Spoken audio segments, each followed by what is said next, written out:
hozirda shu O'zbek tadbirida birinchi o'rinni oldik. Tabrikimiz bardavom. Kattakon rahmat. Tashkilotchilar uchun rahmat.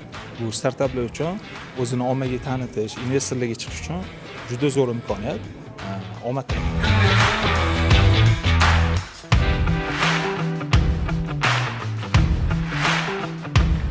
Toshkent shahrida har kuni taksi xizmatiga 1 million talab mavjud. Ammo tig'iz vaqtlarda narxlar 4 barobar oshadi va talabning atiga 50% qondiriladi. Sabab taksi haydovchilari yetishmasligi. Mijozlar uchun taksidagi qulaylikni eng arzon narxda taklif etamiz. Haydovchilar uchun yo'l yo'lakay daromad. Afsuski ikkinchi, конечно, xudoga shukr. Muhimi o'rin olish. Demak, sizni loyihangiz bilan yoqqan hakamlarga albatta. Bilarimizni yutishingiz? Конечно, даже spor qildik.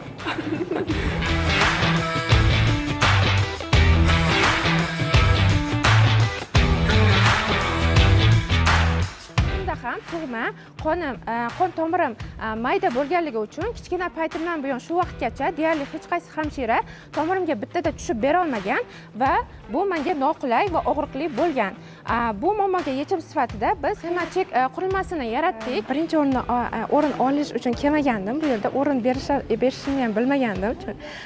Prosta o'zimning g'oyamga feedback olish uchun, maslahat olish uchun, odamlarga qanaqa yoqishini ko'rish, yoqadimi, yoqmaydimi hakamlarga shuni bilish uchun kelgandim. Lekin birinchi o'ringa loyiq ko'rishdi. Bunga juda ham quvonarli bo'ldi. Kattakon rahmat.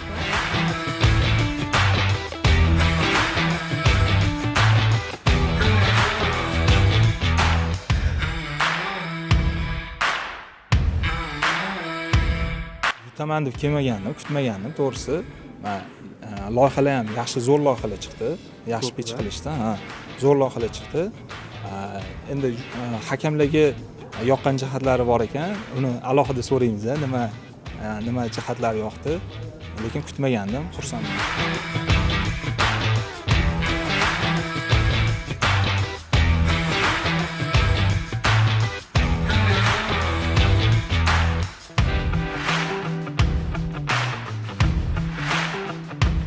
Menda shunaqa kes bo'lgan, bu bo'lganlar, hammamiz har xil joylarga tarqalganmiz. Amakilarim 4 ta amakim bor, hammasi har xil joylarga tarqashgan. Menda savol bo'lgan, men bitta o'zimman, bitta o'g'ilman.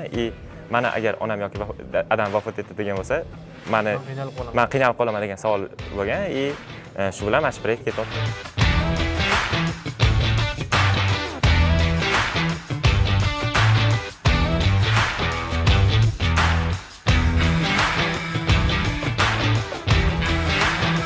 Batinsa ham bo'ladi, xuddi bu knopka bo'ladi, bekitib qo'yasiz uyingizda qattiqda и qanaqadir случайlar barram bo'ladi, ya'ni kimdirdan yordam kerak bo'lib qoladi yoki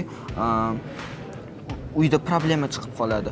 Shu paytda bitta o'sha knopkani bossangiz, telefoningiz yoningizda bo'lmasligi mumkin. Knopkani bossangiz, hamma relativlaringizga, ya'ni qarindoshlaringizga demak, SMS, qutqaruv, shunaqa desa ham bo'ladi.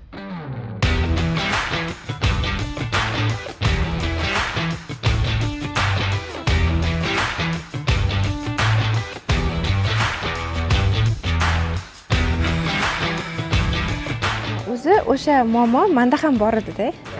Demak, o'zingizda bo'lgani uchun bu unaqa insonlar, menga o'xshagan insonlar ko'p. Ularga yordam. Demak, tomiring ichki odamlarga shunda oddiy qilib tushuntiradigan bo'lsak, qanday bo'ladi, usulda ishlaydi bu? Xo'p, biza o'zi asosan bemorlarimiz